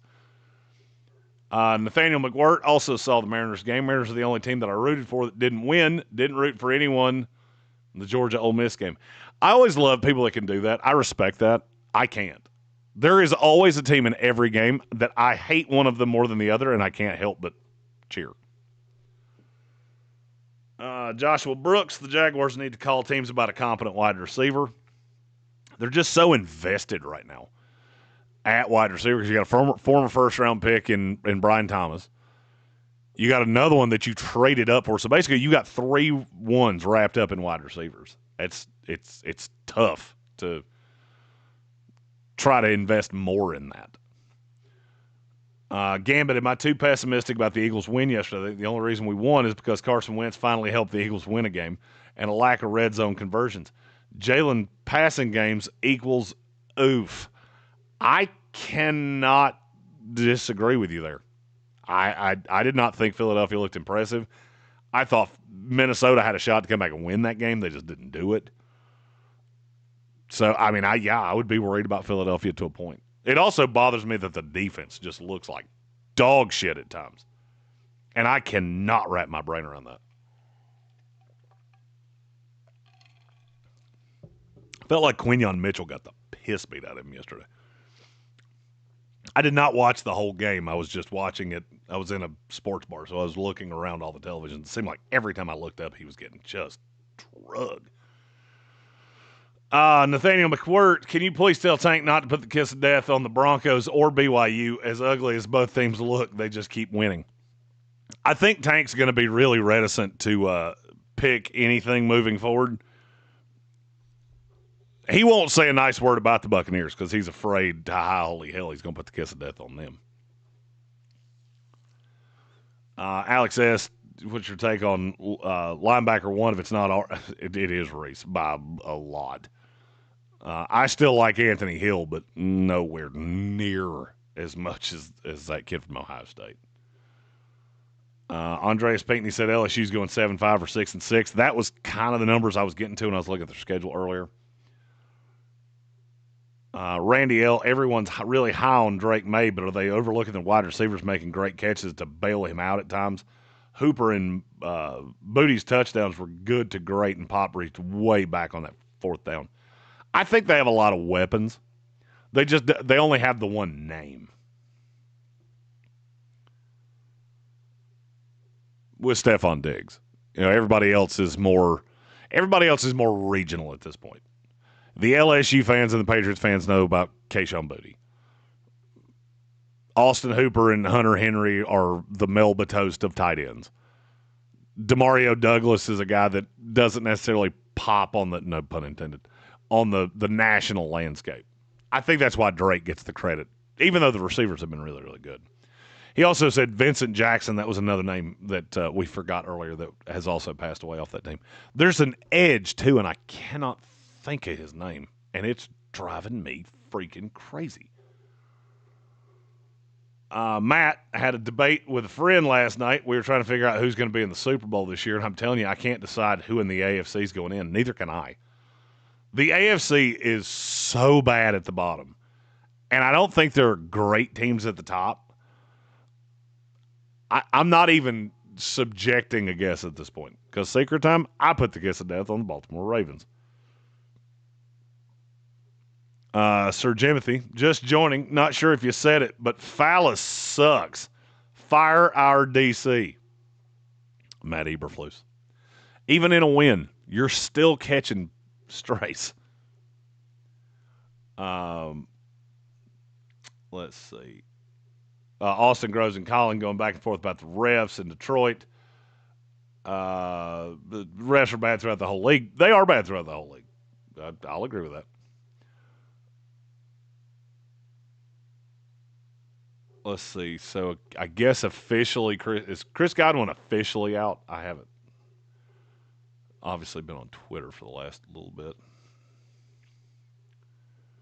Eric McCoy done for the year. That's not going to help anybody. I've not seen an official on Chris Godwin, but. Or no, I have seen an official on Chris Godwin. I haven't seen an official on Mike Evans or Ibuka. They're game time decisions tonight. My bad. It's Johnson and Johnson or Otten or Sterling Shepard. This could very easily be a Sterling Shepard game. Kevin the PRF, are the Vikings going to go to L.A. and beat the Chargers Thursday for the fourth Thursday Night Football upset in a row? At this point, would Minnesota beating the Chargers be an upset? And that's me asking a legit, not necessarily rhetorical question. I mean, I know the Chargers are a 2.5-point favorite. But is that a real, honest-to-God upset?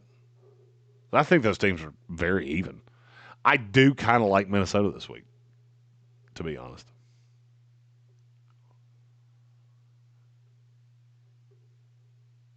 I do like Minnesota this week, Kevin. Yes. So, Randy L., someone was at my bar requested a baseball game. I felt like I was being held hostage by the most boring kidnapper ever for 3 hours. It was awful. I just don't even watch it. Baseball lost me so long ago that, hell, I'll be honest with you, I didn't even know Game 7 was tonight. I knew Game 6 was last night. I did not know. And also, baseball, you did that super fucking wrong. Especially considering one of the teams that's in this is a Seattle team that is also playing on Monday Night Football.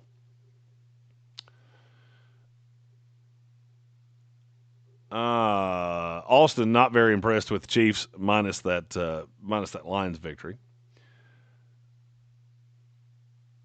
Randy L., when the defensive line stunts or swabs, who do they give the sack to on the offensive line?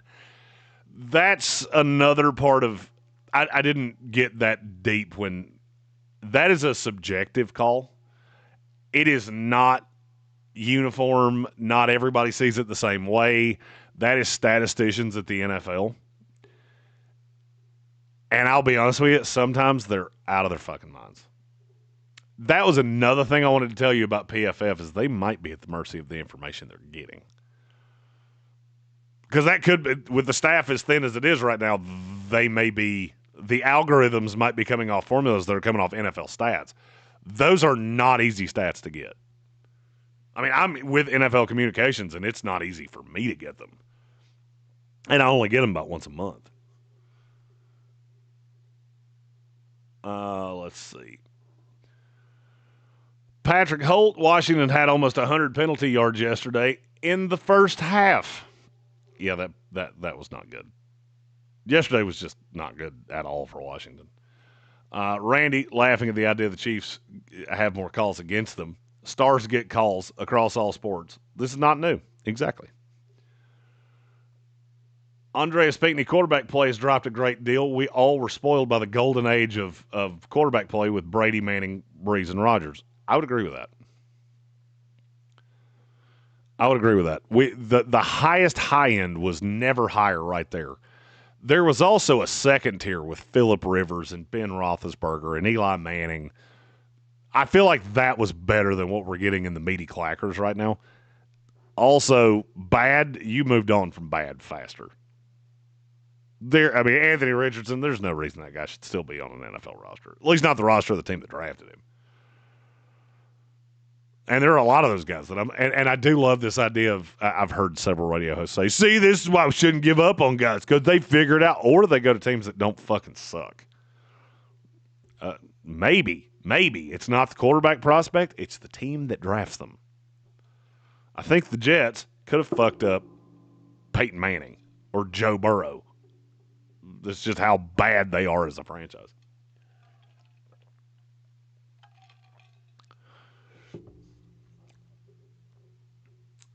Okay.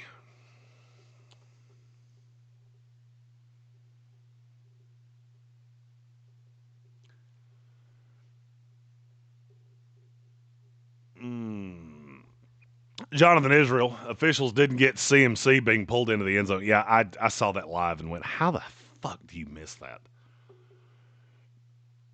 Randy L., NHL fans can take the lesson from the NFL over the last 30 years. Chasing high numbers of fans costs the quality of the game itself a lot. I would love to hear you elaborate on that. That's an interesting take. I'm just curious if you could elaborate a little bit. Nathaniel McWord, if Denver sacks Justin Fields 9 times, how many times will he sack Geno? I'm not saying the Jets are better because they're not, but I do think it'll be brutal. Yeah, Geno's going to get sacked a lot. Probably turned over 2 or 3 times. Sir Jimothy, Fallis needs to fire Matt Eberflus. Florida needs to ban Billy. Well, they already fired him. So, Fallis sucks a ton.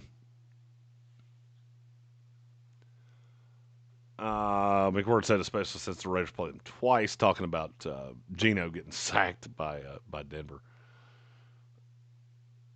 Rob Johnson, Cooper DeJean would be good for Washington, but no, Adam does a draft trade with a division rival. I'm never a fan of trading within the division.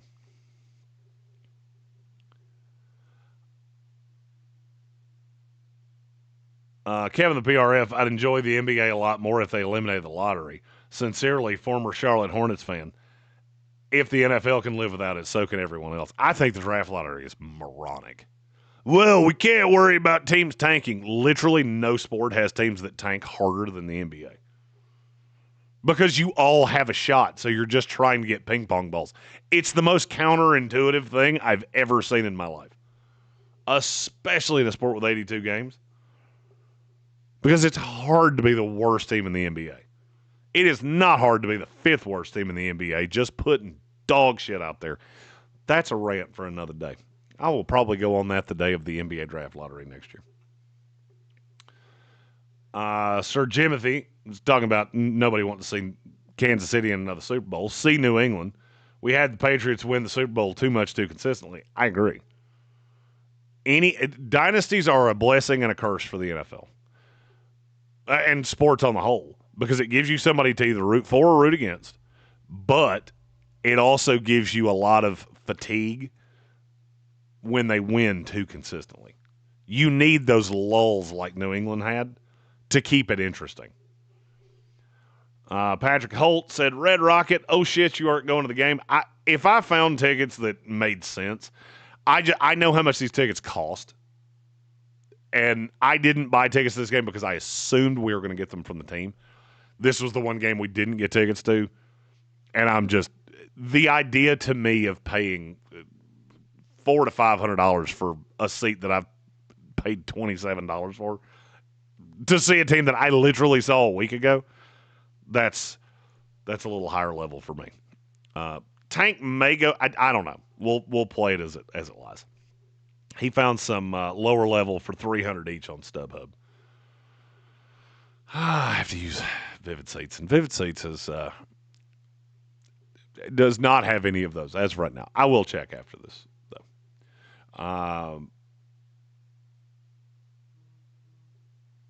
Hour 15's is nothing. Wait till tomorrow. Oh, an hour 15 is nothing. Wait till tomorrow will be aggressive. For those of you that didn't hear, tomorrow will be all draft questions all day. I'll probably rope Randy and Bill Workman and Armchair and anybody in to just have a big old draft day extravaganza.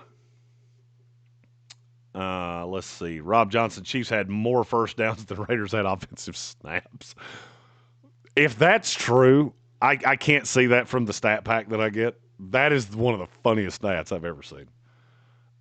Gary Birch, Senate's playing very well, just not getting the ball at all, which is understandable. Jonathan Israel, Jeremy, no days off green. Appreciate all you do. I appreciate you, and appreciate you saying that. I will say I did a live yesterday with Armchair. I did get a lovely Saturday off. I sat on my ass and watched football all day. It was glorious. But appreciate you saying that, Jonathan. Putting in work, if Ole Miss ever gets a defense with that offense, they will be a scary team. Ole Miss and Tennessee are so similar to me. Amazing offense and no defense. Yeah, Tennessee. They just can't stop shit. The LSU kid as well is from Gary Birch, the move tight end. I think 14, maybe 17. I am not sure what position he's talking about. It's the problem with being behind. I'm not 100% sure. Let's see. Oh, cookies, get the fuck out of here.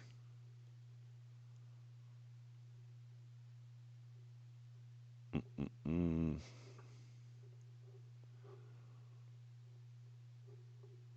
Oh, it's gonna drive me crazy. I don't know what he's talking about.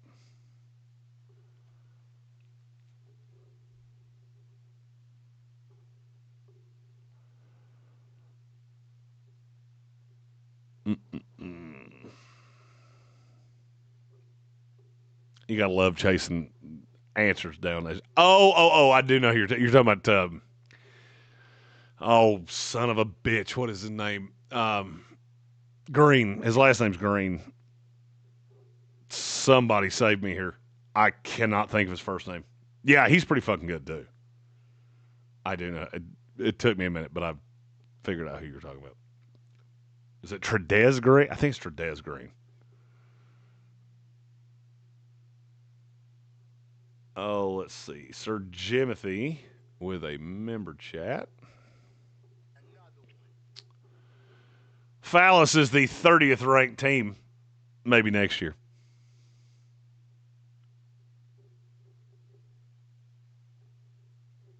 Yeah, Tredez Green is the guy you were talking about. Oh, let's see. Rob Johnson, the Nebraska players quit on the team after Matt Rule's interview. I think it's a serious possibility. It's possible. I mean, look, they got the fuck beat out of them by Minnesota, who is not all that good. They're well coached, though. Gary Bird said, I know a team that needs receivers and not a quarterback. So, Bill Workman, no quarterbacks in my top 50 players in this draft class. Wow, that's even worse than me. We need to talk about that tomorrow. That's, if for nothing else, we'll sandwich out some time for Bill to talk about his rankings and all that stuff. Because I would love to talk about, there's a couple quarterbacks that I feel like should be in the top 50. Andreas Pinckney said, this quarterback class makes me sad. Hopefully my Saints just ride with Shuck next year and hope he works out. Or the 2027 quarterback class is better.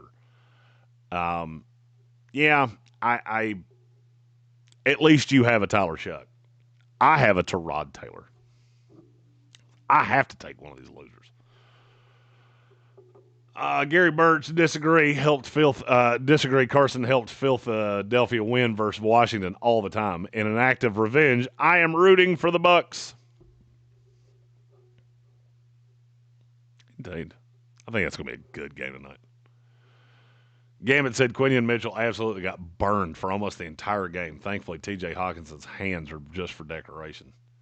Randy L., thank you, God. Gaines Adams is the name I was trying to think. I knew he went to Clemson, but I could not think of his fucking name. Gaines Adams. This is how my stupid brain works.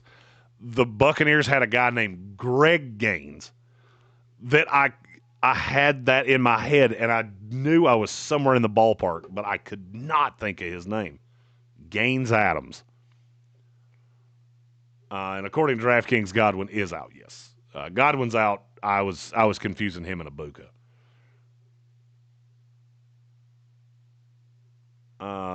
Gary said, tried to tell you about chargering. They have very much fallen apart. Putting in work, 2026 is where you stock up on pass rushers, pass catchers for hopefully an improved quarterback class the following year. Moabdi, Jeremy, Florida's been a mid-program with the exception of Myron Spurrier, Who should they hire, and who would you like to be the Florida State head coach next? At Florida State, I mean, look, I've heard several names. I never thought I'd say this, but I miss Jimbo Fisher at this point. He still lives in Tallahassee. I'm not sure that's not the best you can do. Watching my alma mater go through the you can go home again has been a little intriguing. So I wouldn't be mad at James Franklin. I wouldn't be mad at Jimbo Fisher. And Lane Kiffin would be my ideal. And the thing about it is that the same answers that I'm going to give for Florida State is what I'm going to say with Florida. Florida should call Lane Kiffin until he either blocks their number or accepts. I don't think he's going to. I don't think Florida is as good of a program as everybody else does. You know, I saw Brandon Walker talking about best jobs out there and shit like that, and he had Florida ahead of Penn State. I don't agree with you at all.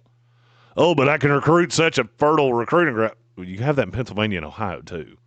It's not as good as Florida. You also don't have 18 schools competing with you down there. I mean, because you got to think, those guys in Florida, you're competing with Florida State, Miami, yourself, Georgia, Clemson, South Carolina, basically the entire SEC. Up north, Penn State, I got to beat Ohio State, and I got to beat Michigan. And now Indiana, I guess, but they don't recruit at that level.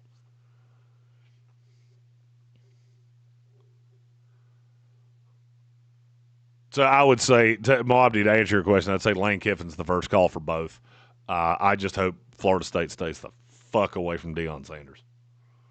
Because I have this weird feeling that maybe it's a gas bubble, but I have a weird feeling Deion's name gets real loud.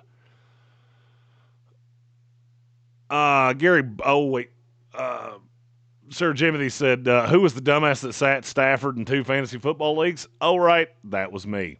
He was a late switch for me. I put Stafford in. I have him as a backup for some reason, like every league I'm in. And I did like him against Jacksonville. Gary Birch, running quarterback makes that a different kind of quarterback play. And Randy followed that up with, by the way, you just mentioned him. Did you hear the details of the Anthony Richardson orbital fracture from his resistance bands on his locker hanger? That's just wildly bad luck. Agreed. It was wildly bad luck. All right, we're going to go rapid fire here. I'm pushing 2 hours, and by the time I get through this chat, I will be at 2 hours. Oh, and frankly, I have a Madden franchise that's calling my name because I do like to see a Jets win every now and then. Sir Jimothy, Joe Burrow is glass. Stop putting him in the top 10. He only plays a few games a year. And the thing is, though, that he's so much better than guys when he is on the field. The top 10 at quarterback, trust me, you get to 10 and go, holy shit. I know, I just saw me do it. Gary said there are more quarterbacks playing well now. It's just a different well. Soft-ass rules to make it gentler game with higher scores. I would agree with that. I guess where I was coming from is there were more quarterbacks that I would take to be successful right now than quarterbacks that are playing right now that I would take to be successful then. Randy L., I think chasing mainstream fans costs a lot of physicality in the NFL is the shortest way to put it. That's a really good point. He also said the NBA fully lost me with this last draft lottery. The trade your star to LA for nothing and get the first pick thing was too blatant. Plus, it's hard to watch for me. The NBA, another case of careful chasing the mainstream fans. Now it's all bailout 3-point shots because of scoring equals fans. Ugh. I agree. The NBA has become unwatchable to me. Gary said the NBA is more fixed than the other sport. It's ridiculous. Stopped watching a long time ago. I don't even watch it now, and I'm friends with a couple players in that league. One of them who just wants to go home. Moab Deep. Jeremy, do you see any team capable of beating Ohio State? Yes, I do. And do you see them not being challenged during the regular season to problem to come playoff time? Now, the latter part of what you said, it does bother me to a point that just looking at who Ohio State's going to play, I mean, Penn State's not a challenge. The best win that team's going to have is what, Illinois? Maybe Michigan? UCLA, who's apparently nothing to be fucked with now. But funniest thing you'll ever hear in your life, UCLA controls their own destiny to get to the Pac-12 title game after they fired their coach. It bothers me to an extent. I think Ohio State's not clearly better than every team in the country. I think you've got about 10 teams that can win a national title. And depending on where a game lands, a little injury luck, I think a lot of them could win it. But right now, I'd say Ohio State and Indiana are the two best teams in the country. Let's see. Putting in work, said always here for the Draft Nerd Extravaganza. Randy L., the Raiders ran 30 plays. Kansas City had 28 first downs. Rob said, I was close, which is honestly every bit as sad. The fact that it was even close is comically sad.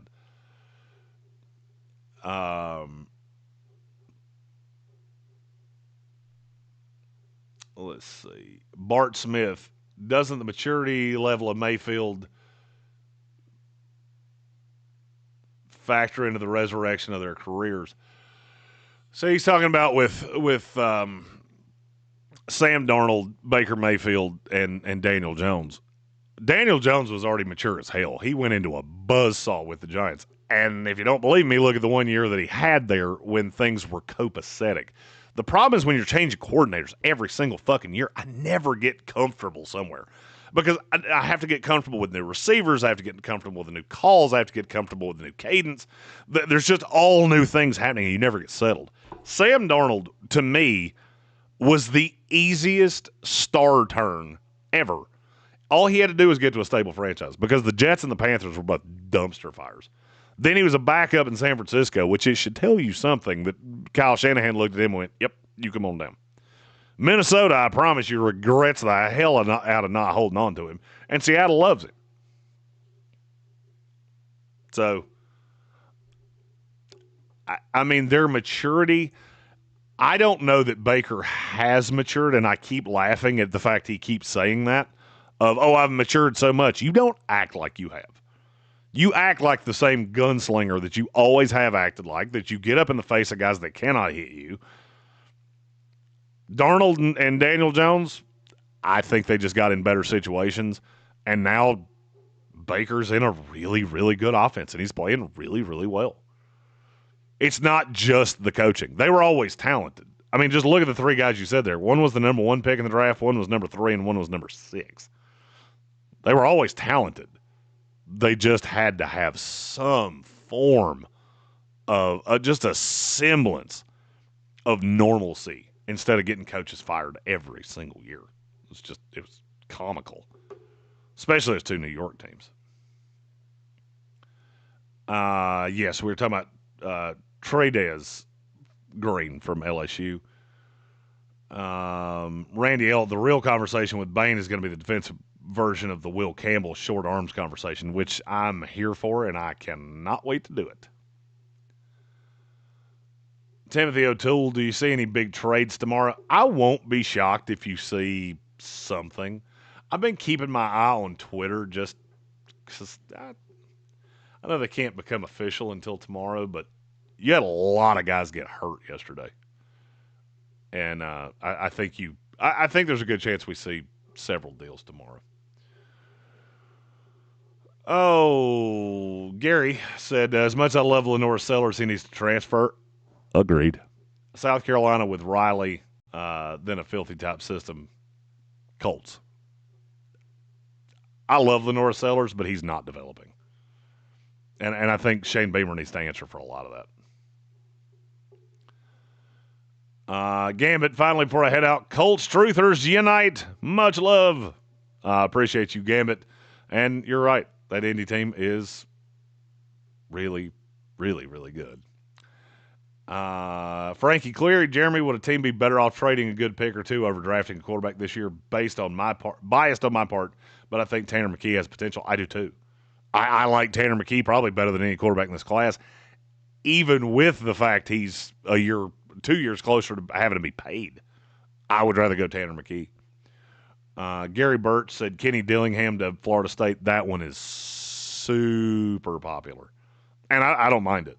But I've also read this book where we get the guy that succeeded at the smaller school, and then he comes to Florida State and he can recruit and he can't coach. Gary said Penn State used to dominate the D.C. area in recruiting. They did, and I think they can. I think they can again.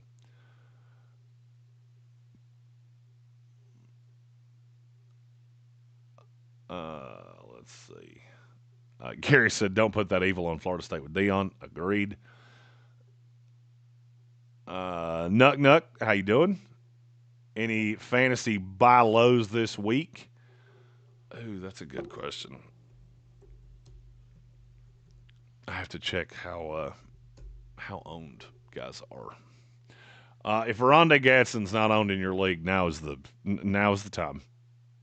He should have been picked up last week, but the injuries don't really do anything to me. You got a lot of teams on bye this week, so this should be a big trade week. Jackson Dart should be owned in every single league.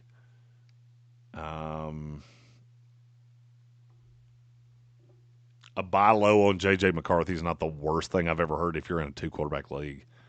Still cannot figure out how in the fuck I say Sam Darnold in this every single week because he's still not 50% rostered, which is insane to me.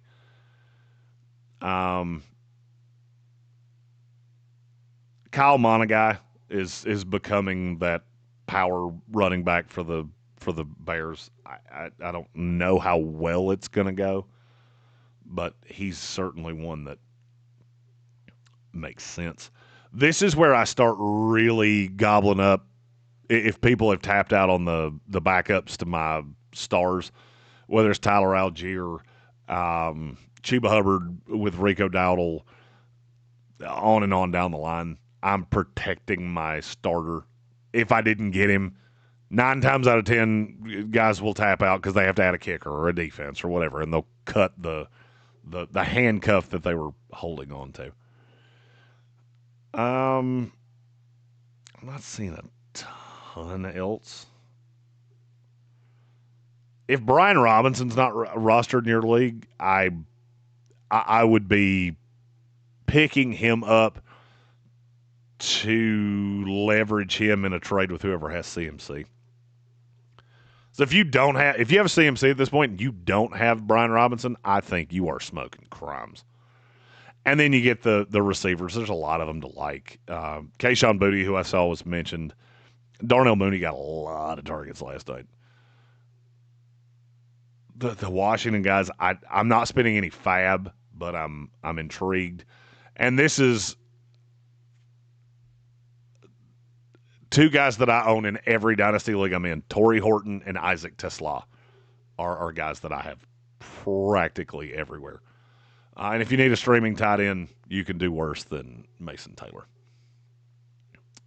I don't know that he will see the same work with Tyrod Taylor that he would see with Justin Fields. But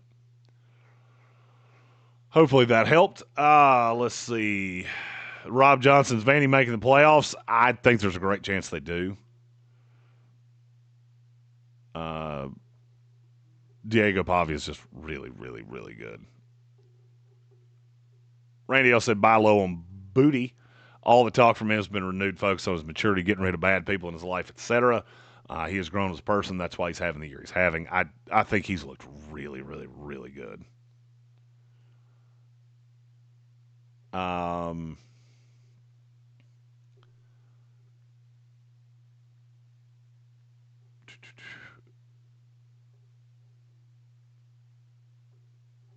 Let's see. Gary Burt said, fantasy buy low. Anyone facing Washington this year? Rob Johnson asked, should I trade Brock Bowers for a bag of chips? I would not, because I think he's going to come back at some point and you're going to get 10 cents on the dollar. However, he could come back, have one big week, and then you could trade him for full value. Randy L. really liked Monaghan this spring. I thought he was a big, slow, plodding back, but knowing what Ben Johnson wants out of him, I guess I'm okay with that. Rob Johnson, don't understand why Travion still isn't getting touches. Neither do any of the rest of us because Ramondre Stevenson is bad. And just Keep thinking it's going to get better, and it never does. Moabdi asked, Jeremy, who's the most trustworthy defense in the NFL, in your opinion? Depends on what you're asking me. If you're asking me from a fantasy football standpoint or from a real-life football standpoint, if I was answering that right now from real-life football, Atlanta is pretty easy to trust because they never give up points. Denver is pretty easy to trust, even though they gave up a bajillion points yesterday. Cleveland, oddly enough, and the funny thing is Cleveland's really high on the fantasy answer too because they run the damn ball so much that teams don't have the ball that much.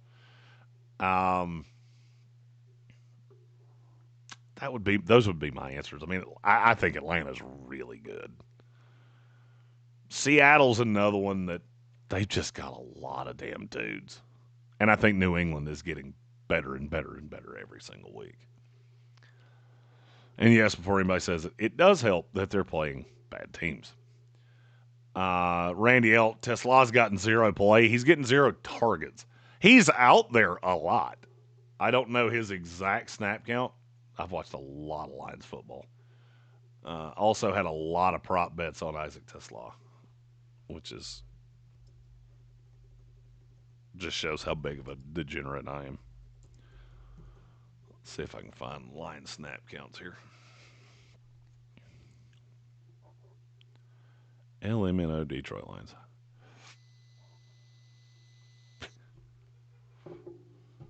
Yeah, I guess Tesla's it's getting better every week because he had 25 snaps last week, which is almost half the snaps.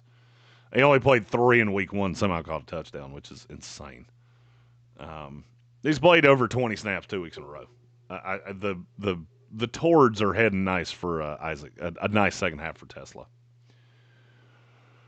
Oh, boo.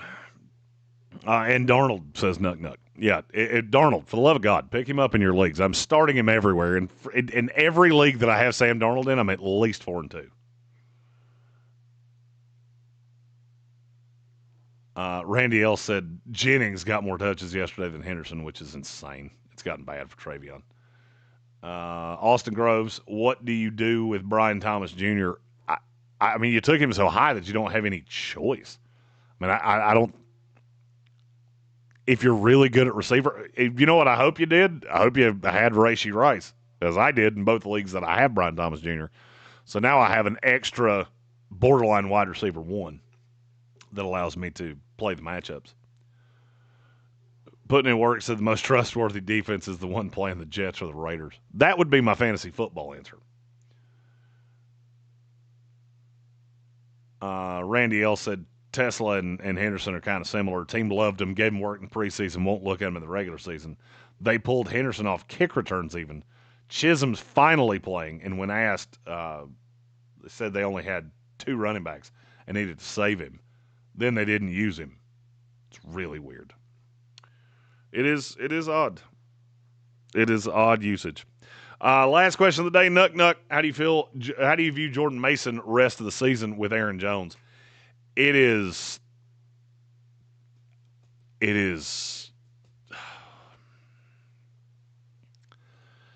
I think I said this is preseason. I think Jordan Mason at this point is a better running back than Aaron Jones. But Aaron Jones is going to complicate that to such a point that they are really hard to play for the rest of the year. I would be probably looking to move Jordan Mason depending on the depth that I had. There are a lot of running backs that I like. Probably something we'll talk about Thursday when Tank gets back from New York. Live, Bear Smokehouse Barbecue, 135 Cox Avenue. We will be there for Thursday Night Football this week. The Minnesota Vikings and the Los Angeles Chargers. Sorry, 2 hours talking to yourself. Your brain's just liquid shit. Thanks all of you for jumping in. Randy L. said, have a great night, Jeremy. Thanks for the show today. Keep up the good work. I appreciate you, Randy L. I appreciate all of your input and everybody else's that send messages. I really, really appreciate that. Sir Jimothy asks, are you on YouTube Wednesday? Yes, sir. I will be here in this chair Tuesday and Wednesday. All draft questions tomorrow. First mock draft, 1.0. It is one of my favorite days of the year. I just need one more day. The turn with no tank would be tough because I'll have to see who wins tonight to have the full draft order. We'll go one round on Wednesday. That'll be at noon, and we'll be answering all your draft questions tomorrow at noon. I appreciate all of you. I'm Jeremy Green at ESPN Draft Nerd. Follow me on Twitter, and I will see you guys tomorrow.